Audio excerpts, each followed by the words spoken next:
My friends, welcome back to the cabin. It's quite a dreary day here, around 10 degrees Celsius or 50 Fahrenheit or so. Raining, just not a nice day to be out and about in the woods. And so I figured, what a perfect day, though, to sit by the fire and tell another story. So come, grab a seat, put on a pot of tea, get your cozy blanket, and let's hang out and tell a story that, to be honest, I've had in mind for a very long time. You know, a lot of you will know me through playing Goldeneye and through theelite.net, speedrunning, Goldeneye and Perfect Dark. And a lot of people who look at that, they wonder, there's one other game that would kind of fit into this situation that no one really talks about and no one really plays. There was another James Bond game released for the Nintendo 64. The World Is Not Enough. And it's just not competed in at the same level that Perfect Dark or Goldeneye is. And to be honest, really, no one speedruns it. There are a couple people, if you look at the speedrun.com leaderboard page, there are, 3 people on the world record table. Not very many. So for all intents and purposes, no one speedruns The World Is Not Enough. Why is that the case? And it's actually quite a long story, winding story, with some unexpected turns. And so let's start somewhere.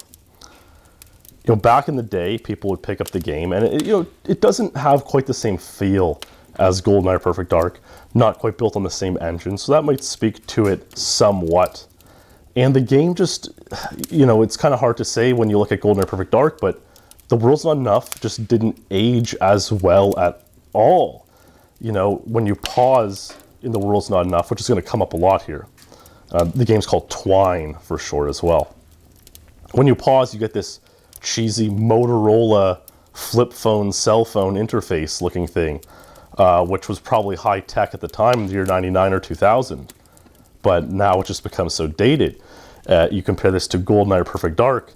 In GoldenEye, you get the classic James Bond watch pause screen, and it's just less technologically dated, right? That could take place anytime, we'll say. And Perfect Dark, you just kind of get a modernized looking menu. And so neither have aged as poorly as The World Is Not Enough.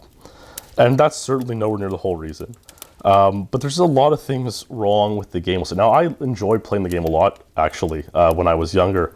The people whom I grew up playing video games with weren't that good. And so I would always beat them. And so it wasn't very fun to play like GoldenEye multiplayer. That's probably why I'm pretty bad at GoldenEye multiplayer.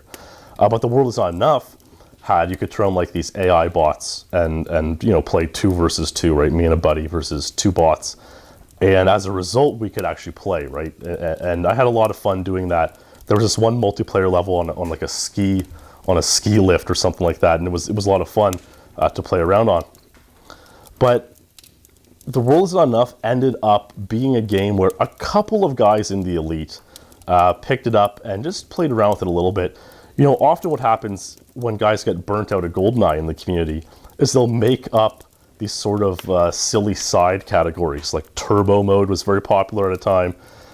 Fastest Fails, where you just run through the mission as fast as you can without doing any objectives, was popular for a time.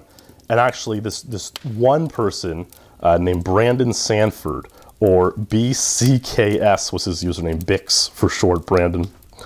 He would play a lot of these side categories. And probably around 2005, The World Is Not Enough kind of became a side category of these. And so a few guys like Boss and Wouter and Brandon and Henrik picked up The World's Not Enough and got a few record times.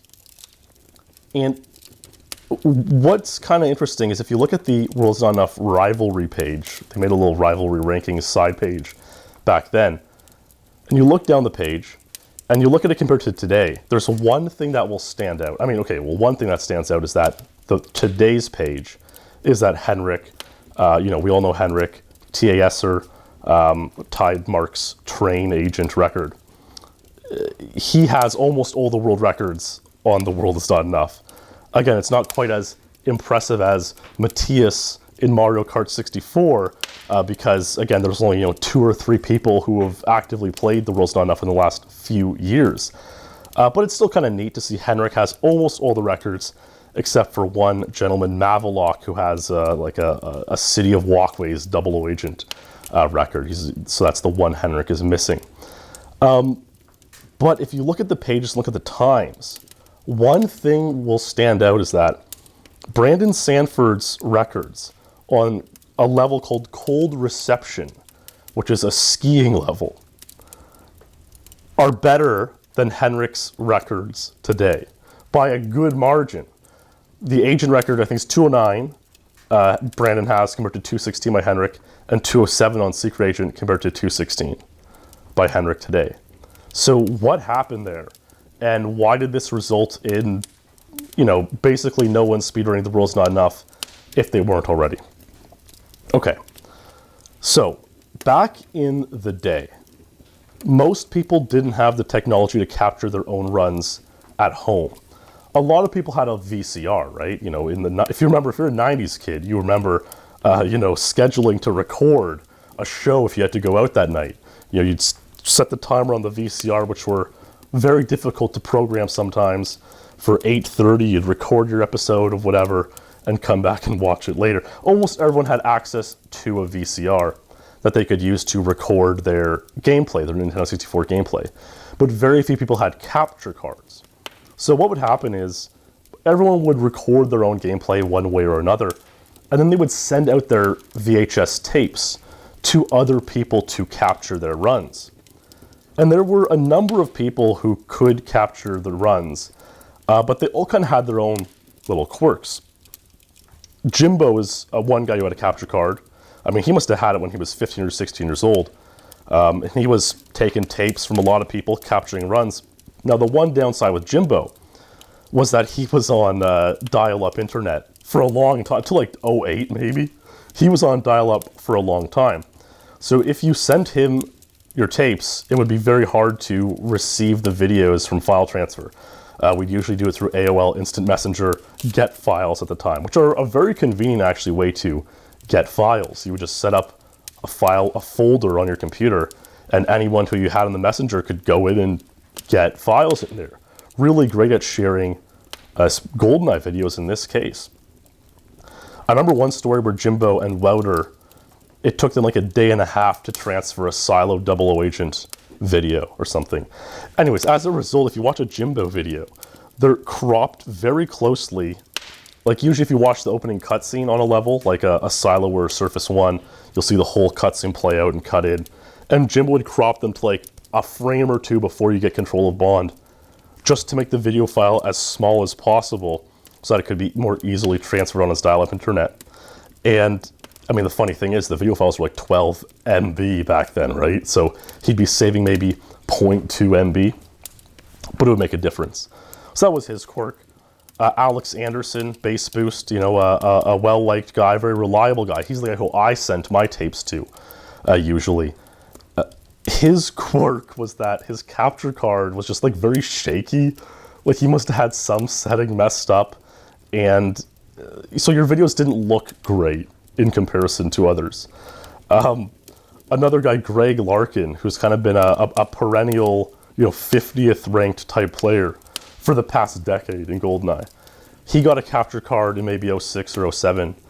And I remember being shocked because he got it from like Best Buy and had the Geek Squad come and install it. And I was like, I didn't even know you could buy these things. Like I thought they were like specialized computer parts, let alone get them at Best Buy. And then have like a Geek Squad guy at Best Buy who can come to your house and install it on your PC. It just seems so foreign to me back in the year 2007. And Larkin was actually a reliable guy for capturing videos, but a lot of the top players didn't really think about sending to him because he wasn't as good and they weren't as familiar with him, right? Just kind of a comfort level thing. Wouter was another guy people sent tapes to. A lot of Europeans did. I remember Boss actually sent some tapes to Wouter, which is a little bit savage, if you think about it, because I think the tapes Boss sent to Wouter were tapes of runs that Boss got to pass Wouter to become Goldeneye champion. So like a little bit savage, to be honest. I don't think it was intentional, but just kind of funny. Obviously cost more money to mail tapes overseas from North America to Europe than it does domestically. So everyone had their own, no one was a perfect candidate to send your tapes to and have them be captured.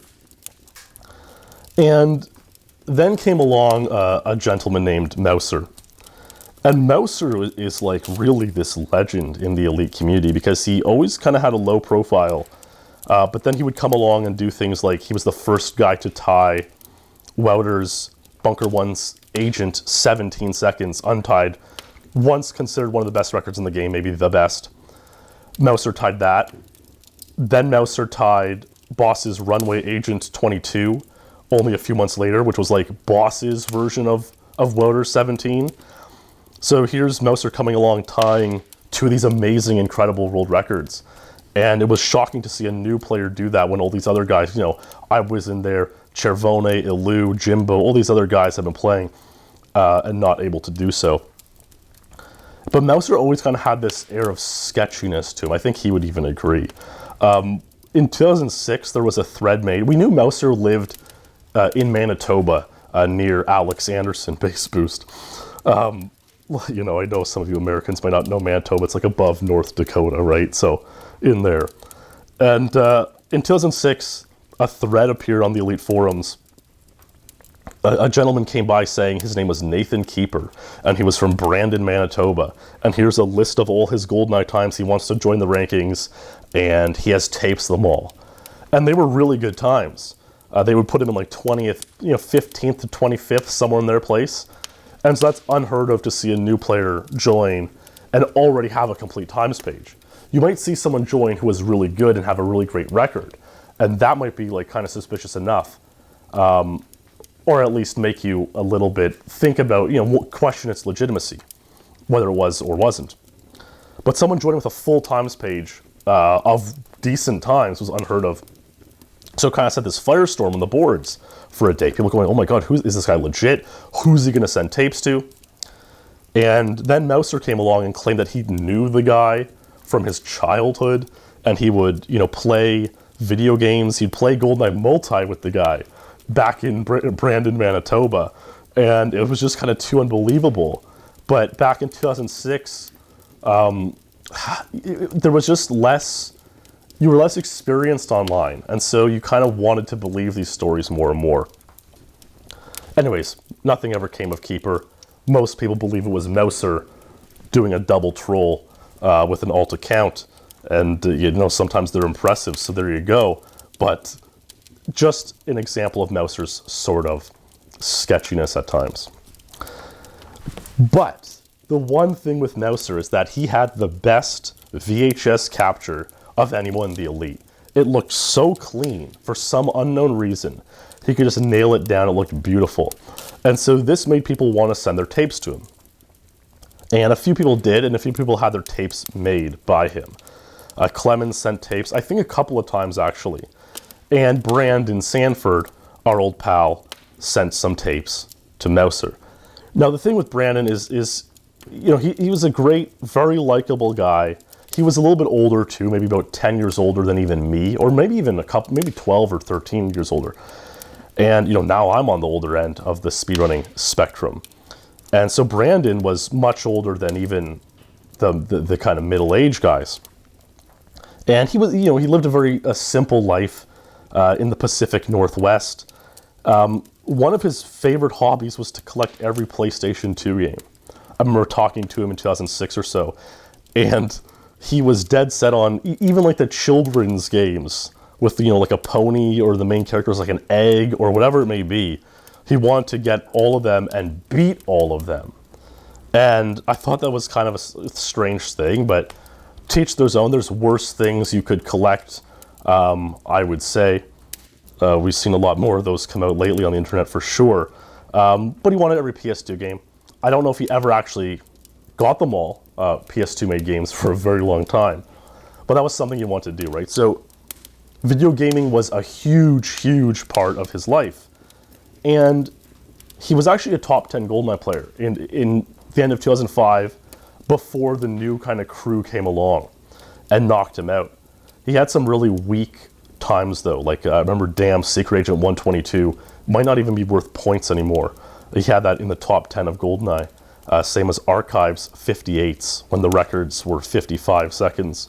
He only used 1.1 control style like me, but he wouldn't even use the cruise control where you set RL start, reset the neutral position down. And so you always have full speed. He would just hold the stick fully, like a complete and utter madman. So he was certainly a quirky player to himself. And like I said, he'd do all these side leagues. He would play The World Is Not Enough a lot. And so a lot of the tapes he'd send out to people would have videos of other games, PlayStation games, The World Is Not Enough, games that guys in the Goldeneye community who want to capture Goldeneye runs might not be all that interested about. So he sent this tape to Mouser Scribe with his The World Is Not Enough cold reception, untied world records by nearly 10 seconds. I remember him talking to me about it and saying that I gotta see these runs when they get captured. The run itself is 2 hours long. The strat he used is insane. No one would ever, it's unbelievable. How can you make a 2-minute single stage run have a 2-hour video? What could he have done? And I remember hearing about it and I was kind of like, oh, all right, like, whatever. I'm not that interested. At the time, it wasn't that interesting, right? Mouser received the tapes, but he didn't make them. Clemens also sent him a tape, and Clemens had a bunch of, PR runs, world record runs. Mouser didn't make that one either. Like I said, right, you knew sending to Alex Anderson or Larkin was going to be a reliable choice. It is, you kind of had the responsibility who you send the tape to if you can't capture it yourself. And so, I don't want to victim blame these guys, but they could have known that sending to Mouser wasn't the most reliable decision. Years went by. The tapes never got made. Now for Clemens, it wasn't a huge deal. He had some interesting, rare guard animations and strange things that happened that he had on the tapes that never got made. But all of the PBs and records he had beaten after a year or two. Not the same for Brandon. His rare The World Is Not Enough untied world records were on that. A bunch of other stuff was as well. Years kept going by, and actually Brandon got really mad with Mouser, obviously, because he was like, dude, why aren't you making my tapes? Like, come on, dude, like, this is disrespectful. To the point where after a few years of this, and it became clear that Mouser was not going to make the tapes, it probably contributed to Brandon more or less leaving the entire community. And he hasn't PB'd in Goldeneye since 2006. And he very rarely shows his face and makes a forum post lately. So, obviously upsetting situation for him. Years went by. Years and years and years went by. And it was eventually revealed that the strategy he used to save all this time on cold reception was pause abuse. And I'll get into how that works a little bit later. But people kind of started talking about how they should play The World's Not Enough if they were going to at all, and what should be done about this pause abuse rule. Eventually we got to AGDQ 2014. Many will remember me and Alex Anderson's one control style run. Great run. We enjoyed it. A lot of people saw it. Mouser was one of the people who saw the run, and it re-inspired him to make an appearance on the Elite forums once again. And so in March of 2014, after the AGDQ performance, a couple months later, Mouser shows up, the first time in months, years maybe. He makes a thread that says, "with apologies." And you click on it, and it was really quite the harrowing tale. Mouser revealed that not many people knew this of him, but he had been dealing with anger issues. And he said, I've been, getting a lot of help. I'm doing well now. But there was a time when I had these problems. And he said one night in his house, he, had a party or something, and he just went apoplectic and destroyed almost everything in his room, including VHS tapes that other leaders had sent him. David Clemens' tape with some interesting stuff on it, completely destroyed, gone forever. Brandon Sanford's tapes, one of them had a huge crack in it, but Mouser claimed that the tapes somehow survived, and he was able to capture all the runs and upload them, which he did. He uploaded them to a torrent file on his computer, a localized torrent file. And even back then, I didn't really know how to do that. I wasn't too interested in the runs. It was quite a story, though, like Mouser coming clean and sort of telling what happened, and people sympathized with him. And Brandon appeared as well, and Brandon was like, honestly, man, thanks for telling me. It's cool to see these runs now. He's 40 at this point almost. He's like, I'm kind of over the gaming and what, but it is cool to see the runs now. So thanks for kind of having some closure on this after all these years. This is a saga that went on 7 or 8 years. A couple guys downloaded the torrent. Axel Zackerson, for one, downloaded the torrent. Henrik probably downloaded the torrent as well. And when I asked them about it recently, Axel did not have The World Is Not Enough cold reception videos from that torrent. Henrik claims he might have, but it was on a really old external hard drive that he didn't know where it was, and it would have been a trouble to go search for. So after all these years of Brandon's tapes being in this purgatory, no one knowing where they were, and then to hear this story where all these tapes were destroyed, but Brandon somehow survived, and then to hear that the runs, the most important runs on the tape in question, aren't around still. It was it just unbelievable the way these things, I can't even describe, just the journey that we went on for these runs, only not to see them. But there is some anecdotal evidence that the videos might exist somewhere on some hard drive now, and maybe, just maybe, they can be relocated.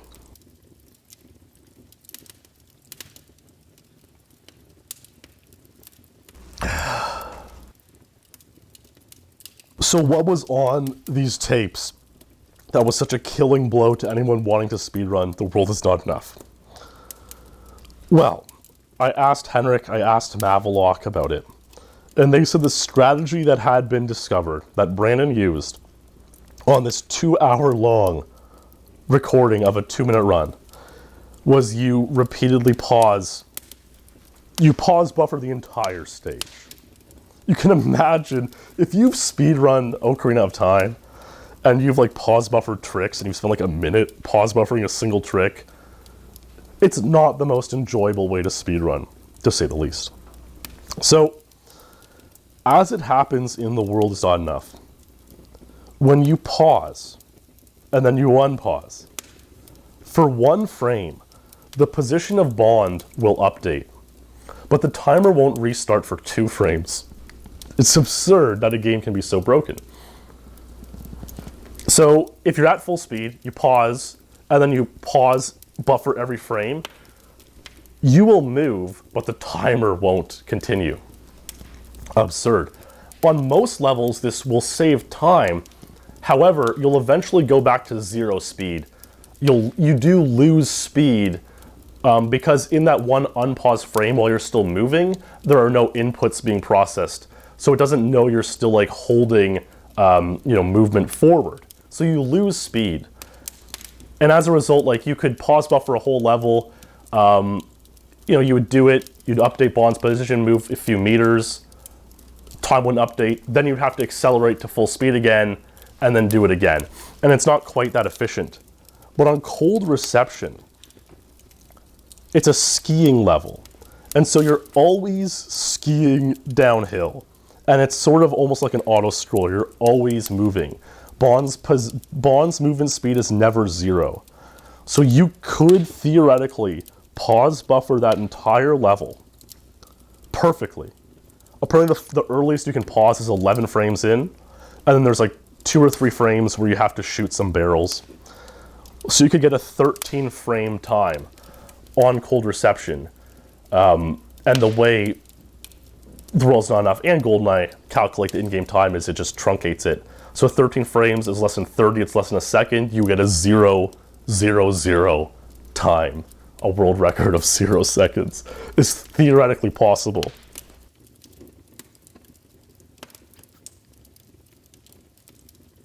And the guys obviously didn't want to play like this. There were some discussions from about 2013 onwards for a little while where they decided all these games, GoldenEye, Perfect Dark, Twine, there are times where you have to pause to take out a gadget and use that, a diffuser, a grappling hook, whatever it may be. You have to pause, take out an item, and do something, an objective with it. So they agreed that for all of these pauses, for all of these items you had to pause for, you would only have to take 1 pause. You couldn't take more than 1 pause to just nerf the buffering, I guess. But this isn't ideal because, in GoldenEye, for example, there are times where on Silo or Aztec, especially Double O Agent, you pause a bunch of times, you could miss a pause. You could take out the wrong item and then go back into the pause. You lose maybe half a second, but because the levels are so tough, you might still be able to PB, even if you accidentally paused that way, you missed your pause, missed taking out the item. And so this basically eliminates the opportunity to do that on The World's Not Enough. If you mess up your pause, you take out the wrong item, and you have to go back in and take out the correct item, well, now you've paused twice for the same item. And so that's not an acceptable, it's basically not allowed in the rules of Twine, as superfluous as they are, enforced by Henrik and Mavelock, the only 2 guys who still play the game. But it's still something. And all of these things combined, just the way, like I mentioned at the start, the game's not quite, the movement's not quite the same, the engine's not quite the same, it aged poorly. All of these things combined with this brokenness, it's just an example of a game that's broken in the worst possible way. That's why no one speedruns it anymore. That's why. And, after all these years, there's been maybe 10 or 12 people who have, actually put in an effort, tried to fill out a times page and have some fun with it. But that's very low number for a Nintendo 64 game of that era, especially because it's so closely tied to games like GoldenEye and Perfect Dark that have massive competition, right? But that's the story of Brandon's tapes, this Odyssey his tapes went on, only to be saved, the run in question not to be around online right now. And it makes you wonder how many runs from the past are out there waiting to be captured or put online. It's really deep stuff in the speedrunning world. And that's the story of why no one speedruns The World's Not Enough anymore. One interesting thing we'll leave on here is that after Mouser came back after that thread where he talked about what happened, a few weeks later, he played GoldenEye again, and he became the first person again to tie Brian Bosshart's runway secret agent 22 seconds. And it just makes you laugh, right? Because here's a guy, he's kind of come and gone from the community for almost a decade, and he still does exactly what he has always done best, which is tie these insane records from these great players. And Mouser comes and goes. He hasn't PB'd since 2016, but I don't think we've seen the last of him. I think he'll be back in action. We'll see. You see him pop up, get a record or two, maybe say hello in the forums, and then leave again. And I expect we'll see him once again. And it's good that Mouser and Brandon had some sort of closure in the end. So there you go. I hope you enjoyed this story of why nobody speedruns The World's Not Enough anymore. This wild odyssey of these tapes. Hope I kept you some cozy company by the fire on this rainy day here. Thanks for watching. Stay true, my friends, and I'll see you in the next video.